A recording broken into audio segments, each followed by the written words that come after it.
instance, you won't see it until second or third year university when you've mastered calculus. So one really common sort of problem, mistake, I guess, that students make is when they look at graphs, they expect the graph to look like the motion of the object. So in this example, this person here is throwing a ball into the air, and the ball is going up, and then it comes back down. Now, if you were to draw a graph of the motion of this object, would you expect it was going to start here at 0, and then it would go up, and then it would come back down? It would look kind of like a parabola, or this shape here. Well, that's what students kind of always assume, that the graph should look like the actual motion of the object, so this kind of horseshoe shape. But that's not what happens. If you think about an object, now before I was dropping the pen and it was falling down and hitting the ground, what if I throw an object up into the air? If I throw it, it rises, and then it stops, and then it comes back down. What's happening to the velocity? Well, let's say the velocity, anything going up is positive. So as I throw the pen up, it's positive velocity. What happens when an object gets to its highest point? What's its velocity? For a fraction of a second at its highest point. And then what happens as it comes back down? What happens to its velocity? So Haley, you're right. When I throw an object up into the air, it has a positive velocity, positive, positive, positive. It's slowing down, positive, positive. And then it's 0 at its highest point.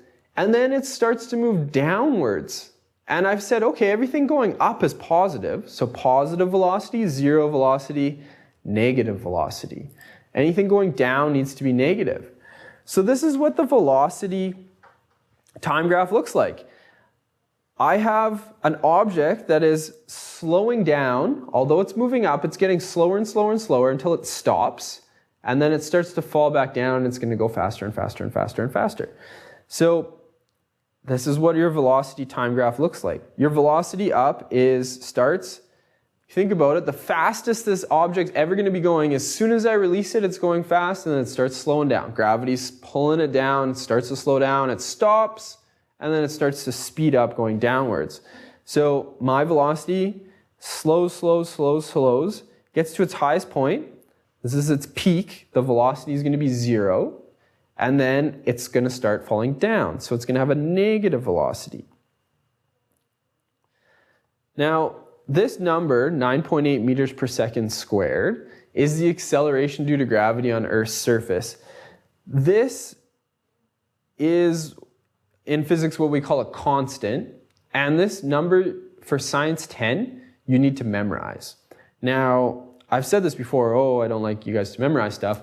Unfortunately, it's just one of those things. The good news is you're going to use it so many times that it's going to be just like second nature. The acceleration due to gravity on Earth's surface is 9.8 meters per second squared downward. So you'll get really good at using this number. Anything, an object's dropped, an object's thrown, an object's falling, you know the acceleration. You know it. It's negative 9.8 or 9.8 meters per second squared. In the problems, kind of really commonplace students will make mistakes is they'll get to a problem and it won't tell you the acceleration. But as soon as you know an object's being thrown, dropped, shot, I guess there's other situations, but those kind of big three, thrown, dropped, are the big ones. You know that the acceleration is going to be 9.8. It's an object in free fall. It's not being held. It's not rolling down a hill. There you go. So here we go. We have an example of a rock falling off a cliff. What is the change in velocity of the rock after it has fallen for 1.5 seconds? And then this problem actually tells us everything that's going down needs to be negative. So let's see if we can do this example.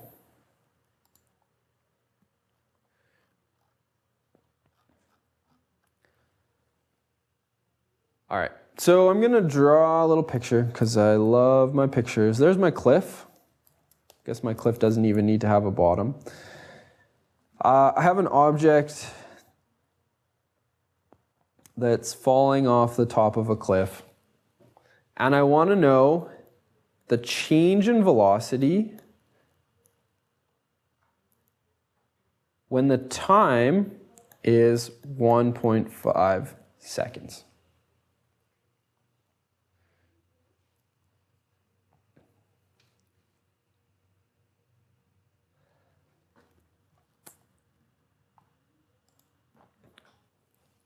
Good question, Abby. If something is being thrown into the air, isn't the upward acceleration depend on how hard you throw it? That's true, but there's a limitation to what you've said here. If I am throwing this pen up into the air, I can throw it really hard and it'll go really high. But the second my hand loses contact with the pen, I'm no longer applying a force to this pen. I'm no longer pushing it. So the second the pen leaves my hand, it starts slowing down. Gravity's pulling it down. It slows down, slows down, slows down until it comes to its highest point, stops, and then it comes back down. So yes, what you've said is kind of difficult to understand, but anytime something's thrown into the air, it doesn't matter how hard I throw it, soon as it leaves my hand, it starts slowing down. If that weren't the case, if it continued to speed up after it left my hand, then, you know, throwing things into the air, launching satellites into orbit would be really easy. Because as soon as you let go of it, if it still kept speeding up, we could just get it right into orbit and it'd be just, everyone could go home. It'd be really easy. But we stop applying a force to it, we stop pushing it the second it leaves your hand. And it starts slowing down.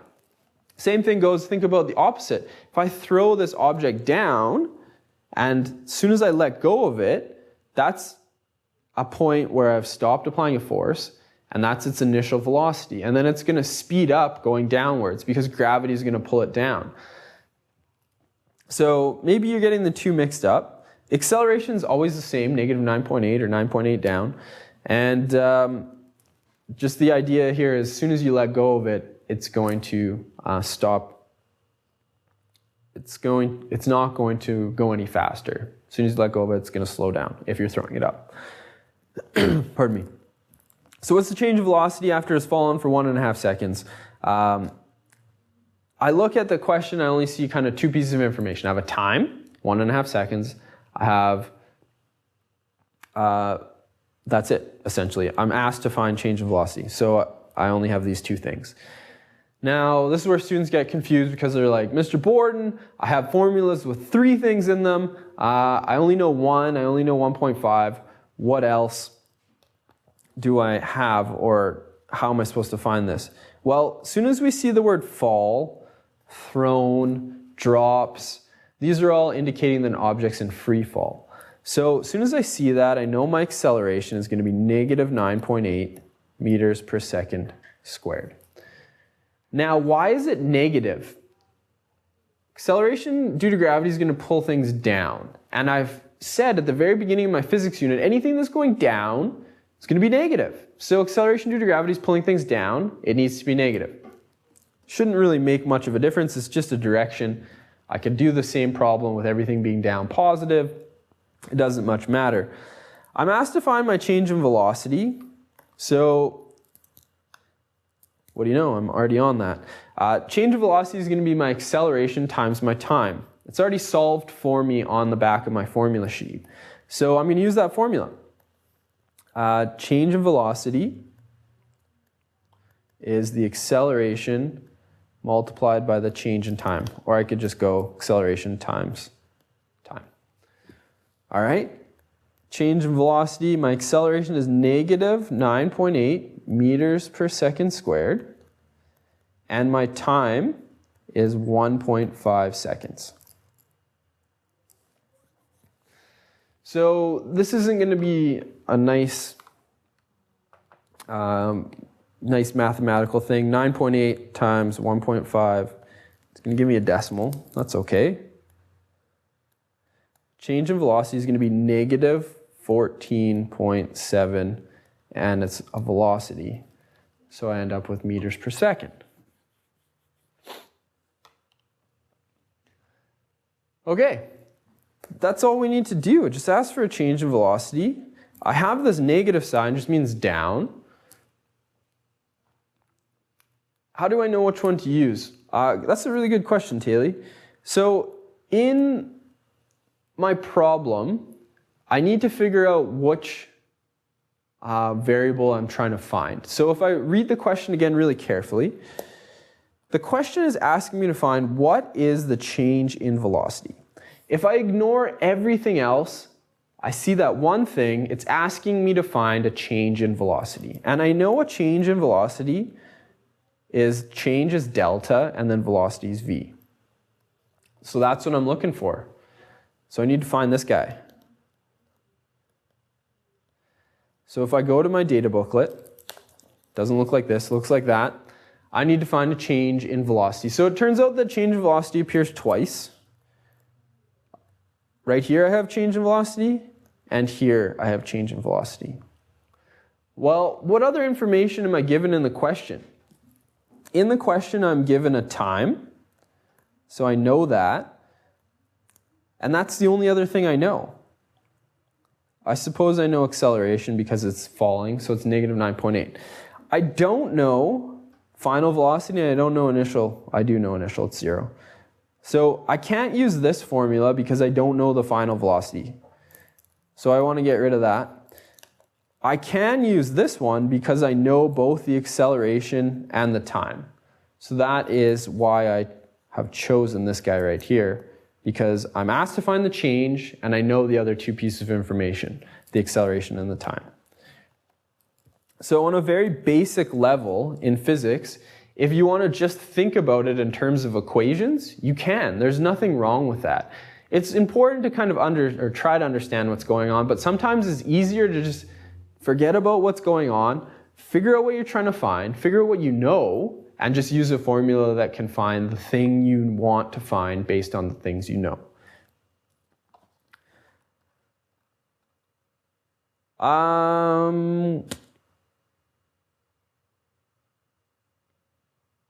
I'm going to talk about these, we'll talk about Galileo, and I'll look at a couple of videos, and then we'll take a quick break and we'll come back and we'll finish off this stuff. So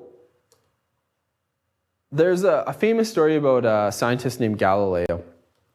Galileo Galilei was his name. It's kind of a silly name if you ask me, but his parents liked it, so we'll go with it. Who am I to make fun of names?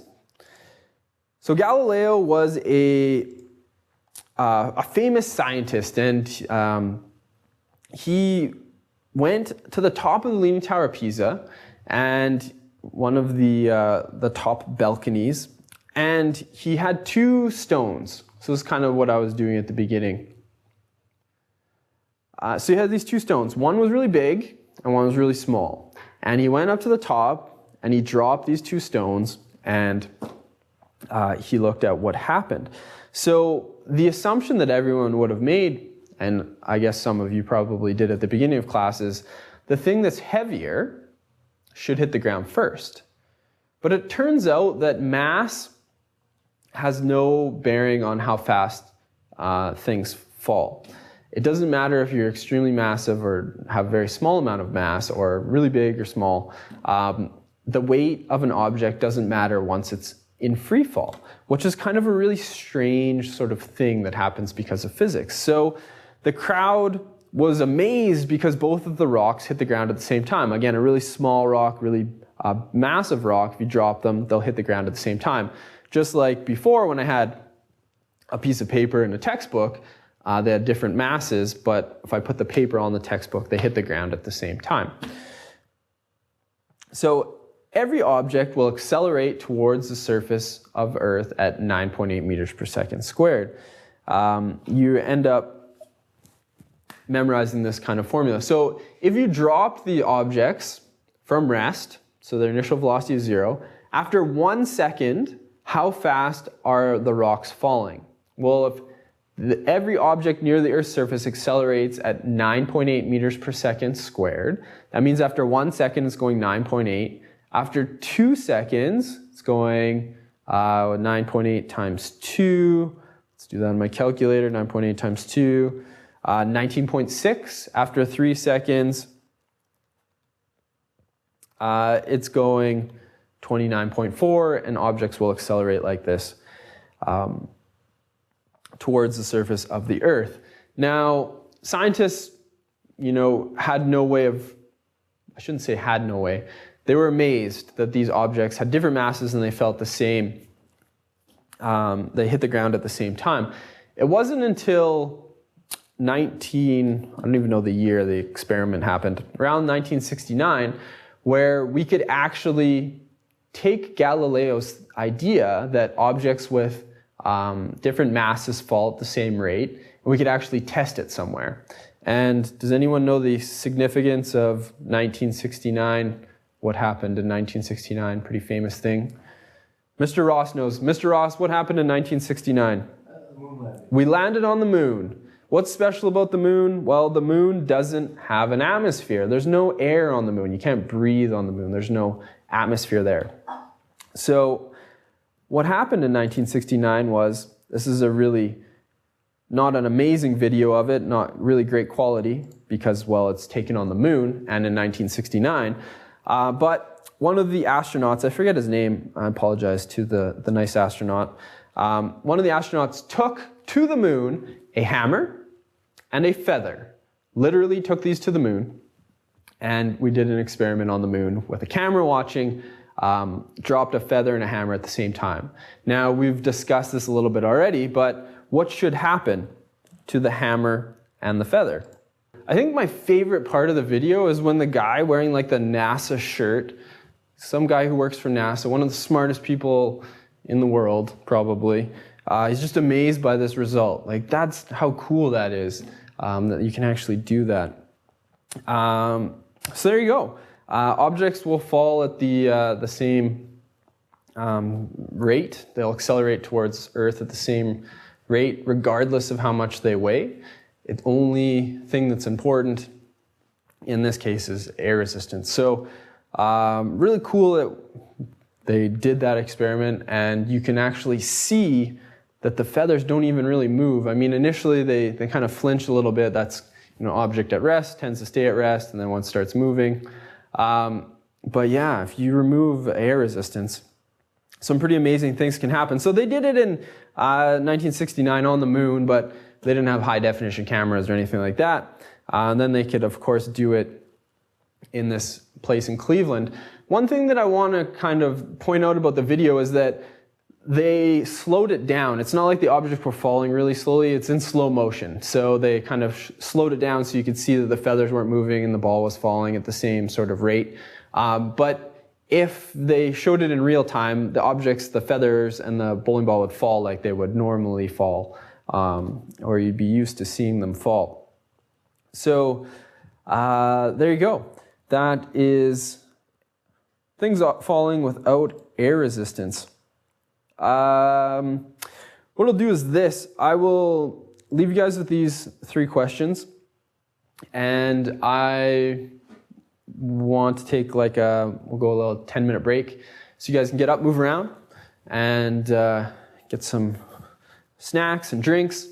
And we'll come back, we'll look at these questions, and we'll get to the last section, and we'll finish off this course. So maybe 10 minutes.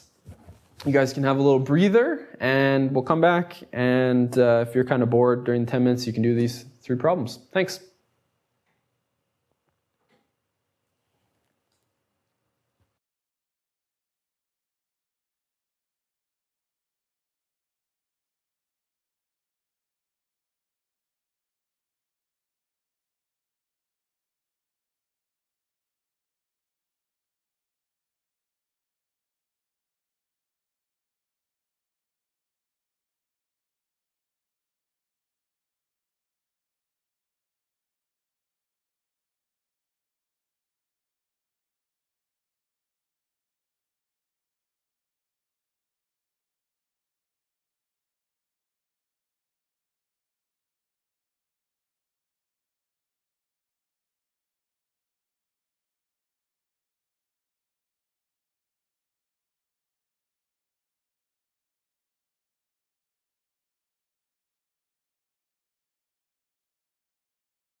Hi guys, welcome back.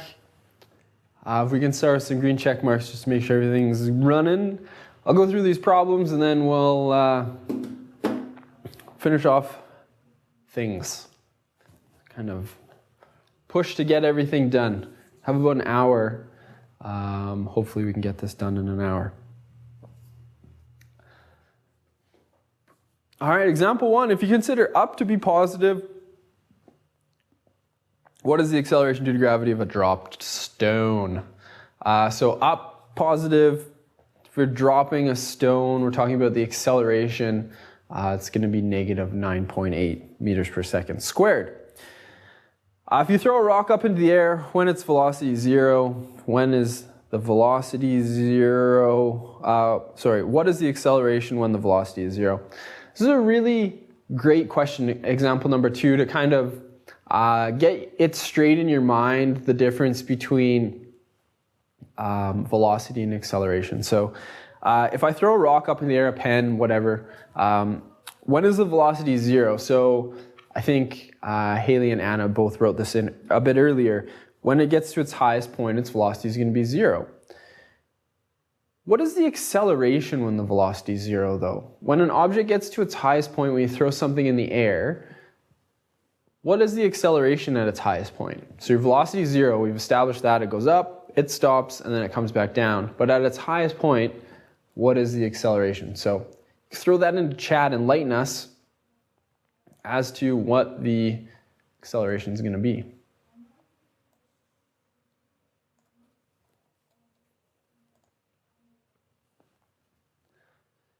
And while you're doing that, a stone is dropped from a cliff. What is the velocity after 1 second and after 2 seconds? So, example number 2.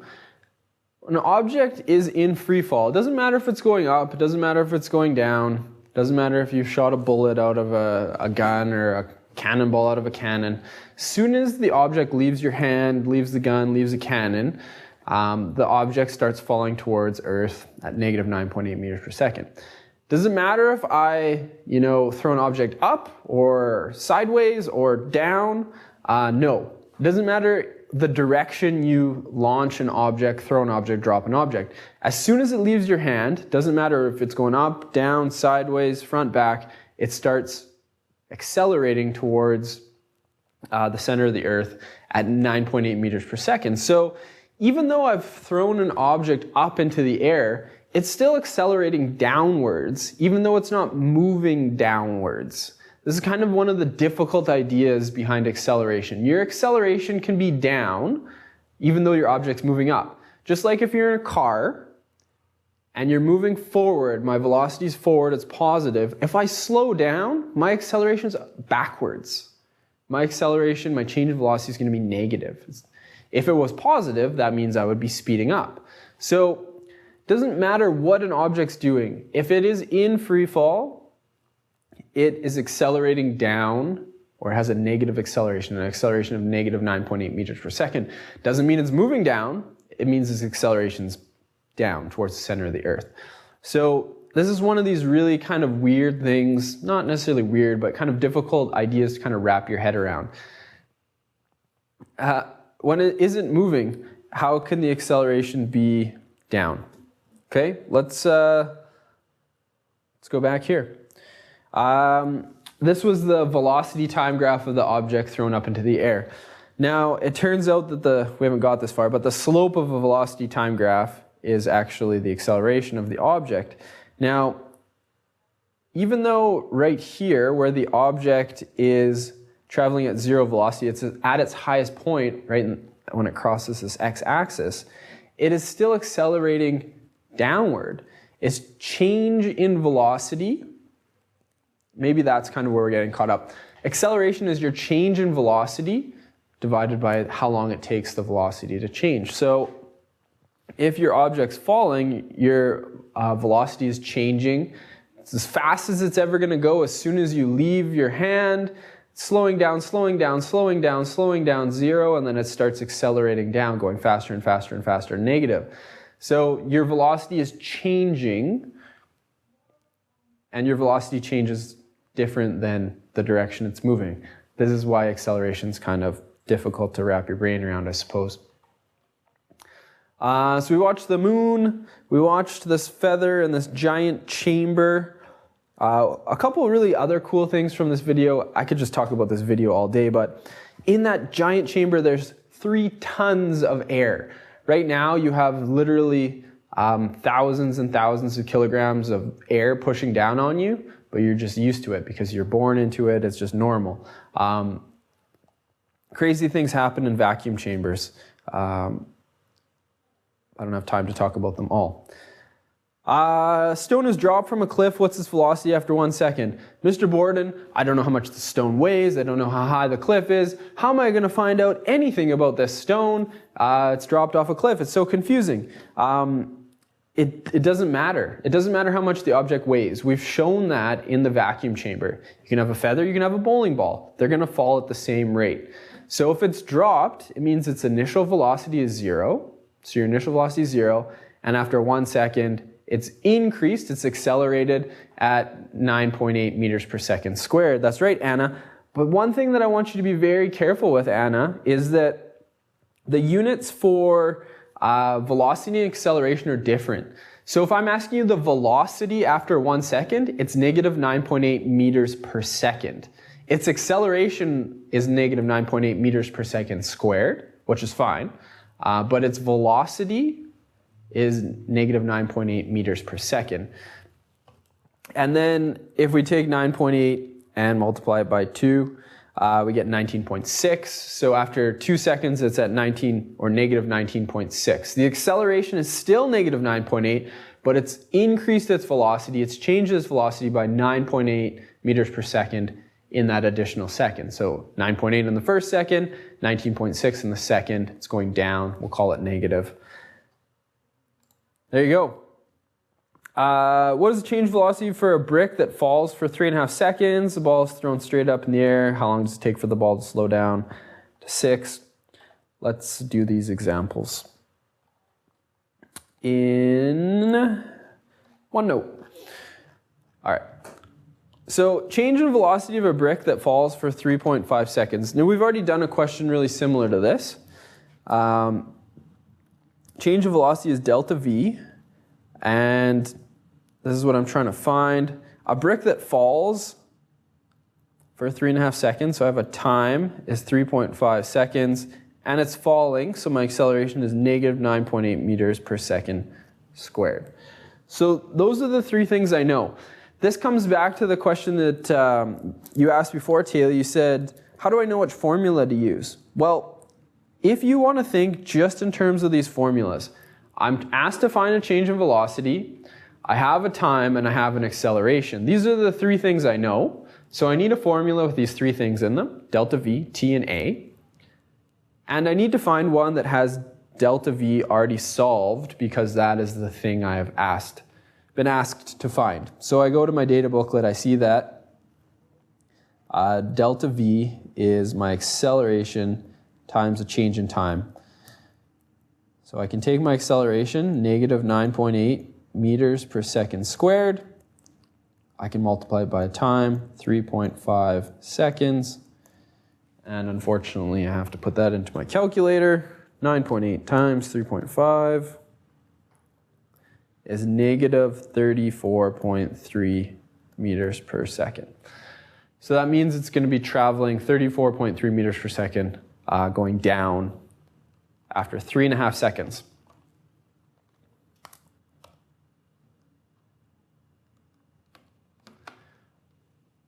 All right, example number 5, or the second one on this page.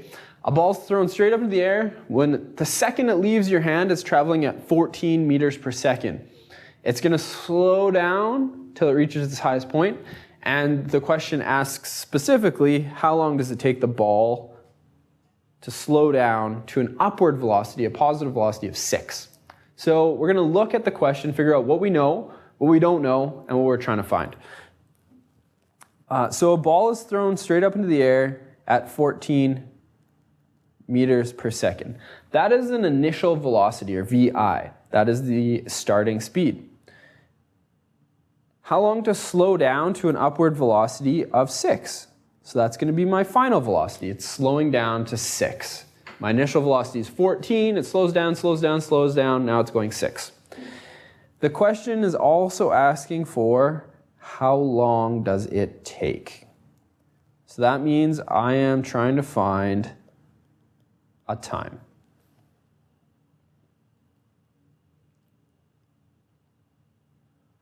So I have initial velocity, I have a final velocity. I'm trying to find time, and because my ball is thrown into the air, I know my acceleration is negative 9.8 meters per second squared. As soon as I see something thrown, dropped, fired, launched, as soon as it's in free fall, I know my acceleration.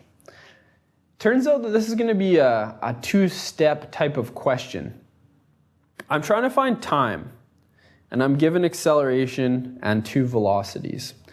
So what I can do is say, okay, a change in velocity from my formula sheet is the final velocity minus the initial velocity. A change in anything is the final minus the initial. So the final is going to be 6, and the initial was 14. So my change in velocity is going to be negative 8 meters per second.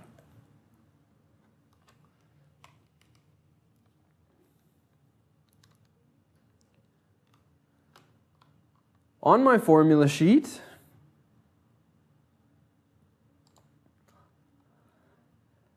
I'm trying to find time, and I know the acceleration, and I know the change in velocity. So time is change in velocity divided by the acceleration. That's the formula I'm going to use. Because it's solved for time, the question asks, how long does it take?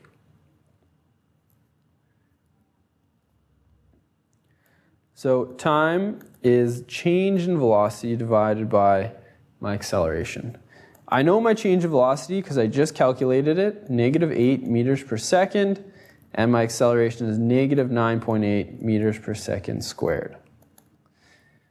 One kind of interesting thing that comes about here is if you make a mistake with one of your signs, you end up with a negative time, which would be really cool to be able to go back in time, but not very practical in terms of calculations. So the time would be negative 8 divided by 9.8 is 0.816, so 82 seconds.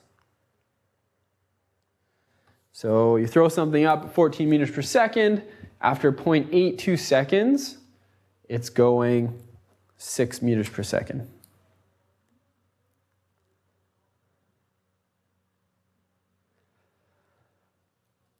Let's do this last one. Rock is thrown downwards, initial velocity of 8. What is the velocity after 1.5 seconds? So again, let's look at the question. Initial velocity, 8 meters per second. What is the velocity, which is going to be my final velocity, is what I'm trying to find. I'm given this 1.5 seconds, and I know my object's in free fall, it's thrown, so my acceleration is negative 9.8 meters per second squared.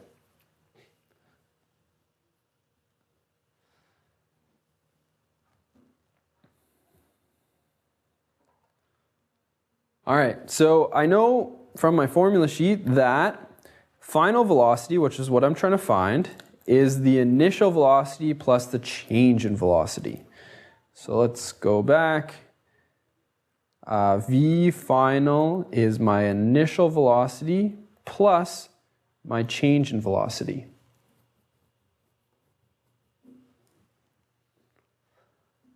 Now my initial velocity is 8. But I don't know my change in velocity. Can I find my change in velocity? Better yet, how can I find my change in velocity? That's what I need to find in order to find out what the final velocity is.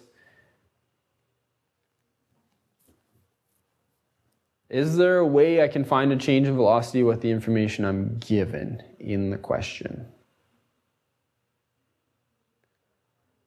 Let's go back to our formula sheet.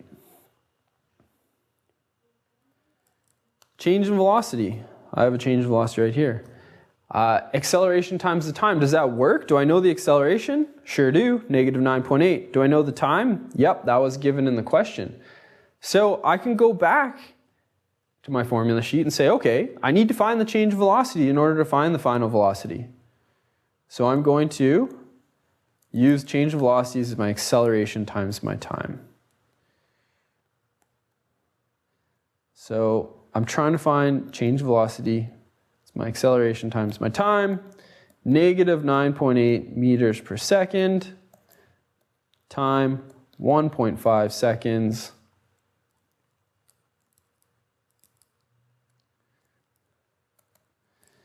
Negative 9.8 times 1.5, negative 14.7 meters per second. That negative sign is super duper important. Don't drop it. You'll end up with the wrong answer. So the signs are important. I had a negative acceleration. Everything down is negative. The time's positive because we can't have a negative time. So this delta V here, my change in velocity, I can put into my formula. Negative 14.7 meters per second. So 8 plus negative 14.7, negative 6.7 meters per second.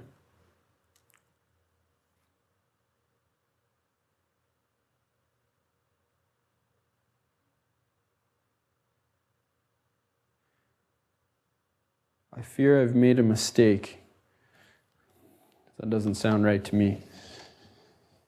Acceleration is negative 9.8. My initial velocity is 8.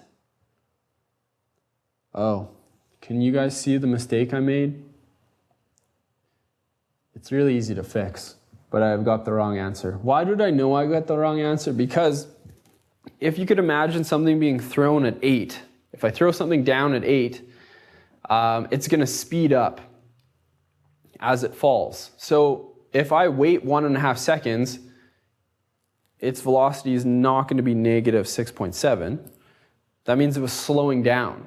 Because it started at 8, now it's only going 6.7. So I made a sign error, which is an important lesson for me and you, I suppose. Where's my sign error? The math is right, Abby and everyone else. The math that we've done is right, but we've made one terrible mistake. It's like the question set us up for failure. I'm going to get rid of this 6.7 because it's wrong. Nobody can see it? You guys are probably just glazed over with all of this stuff right now. Right here. My initial velocity is 8. Can anyone see it now? What's wrong with that 8? The 9.8 is negative. I'm happy with 9.8 being negative going down. That's good. If I say in my question, everything down is negative, what's wrong with this 8 meters per second here? What was important about it initially? The object was being thrown downwards. If my initial velocity was down, this 8 should be negative. Alex, you're on it. Brought your A game today, Alex. Thank you. So this is my mistake here. I needed to put a negative 8 in here. This should be negative 8. Now, I wish I was smart enough to go back and say, well, I made this mistake so you guys would pick up on it and see it, but I was actually an honest mistake. So it was initially going negative 8, and then it increased by 14.7 in a negative manner. So now it's going down at negative 22.7, which I am much more happy with.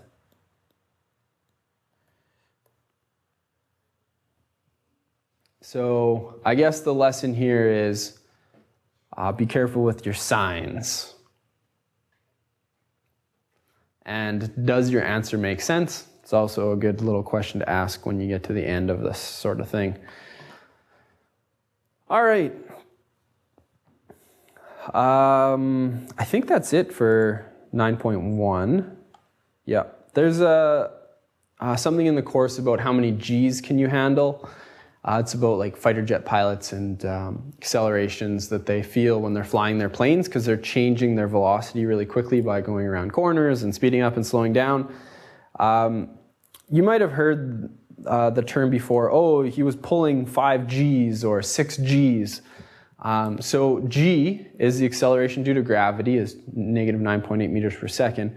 If we talk about how many G's something is pulling, it just means how many more times the force of gravity is that person experiencing. So if you're in a car or a roller coaster, basically your body can handle so many G's, and astronauts and fighter pilots get training because they go through an amazing amount of force and acceleration when they launch in space or they're fighting in their planes. So 1 G is the acceleration due to gravity. That's what I'm experiencing and you're experiencing right now, sitting on your chair and standing here on Earth. 2 G's means just they're accelerating at twice the acceleration due to gravity. So 19.6. 3 G's would be 3 times 9.8. 4 G's is 4 times 9.8. So most humans can handle, I think it's between 4 to 6 G's. And then once you get past 6 G's, basically the blood doesn't get pumped around your body and you just pass out, you black out due to lack of blood flow to your brain. So yeah, in the like 4 to 6 G range, you can do some training and things. It shows you in the video what basically squeeze the leg muscles, forces the blood back into your torso and to your brain. What if there was an object that couldn't be accelerated? That's a great question, Alex. What if? What if? I don't know. What do you think? What's my son? He's 3. He asks a lot of what if questions, and I always throw them back at him. So I'm gonna do that with you, Alex. What if? What would you think would happen if an object couldn't be accelerated? How does gravity affect you in the ocean? That's a pretty interesting question, actually. Have you ever seen, maybe Ava, when astronauts are training to go to space, because we can't simulate lack of gravity on Earth, we put astronauts in pools. And astronauts do training in pools because it's a great simulation for weightlessness. You've probably experienced this before if you've gone swimming. If you stay really still, you can lie on your back and you can just float, or if you're underwater, you can float and just not move. Well, what's happening is when you're underwater, the reason things float on the water is because of buoyancy. And you've probably talked about buoyancy in grade 9, I think you talk about it. So basically, buoyancy is a force that, because you've displaced water, you have a buoyant force pushing you up. Now, for astronauts and things that are training underwater, what they do is they take the spacesuits, which are going to displace water, which makes them want to float, and then they put weights on them so they sink. And if the amount of buoyant force equals the force of gravity underwater, then the object is buoyantly neutral, so it kind of just floats. It feels like weightlessness. And this is, the same weightlessness you'd feel if you were to, be floating around in space and things like that, in orbit. Same idea. So that's why they train underwater, because the buoyant force is the same as the force of gravity, and you experience weightlessness. Do you know if gravity is stronger at the bottom of the ocean? Yes. Gravity is different. So Earth's gravity is different depending on where you are on Earth. So right now we're 300 meters-ish above sea level, and the gravity that we experience is just slightly less. I think it's about 9.78 meters per second squared, because we're further away from the center of the Earth. If you were to go to the bottom of the ocean, you would be, several kilometers closer to the center of the Earth, and the force of gravity would be slightly bigger, maybe like 10 meters per second squared instead of 9.8.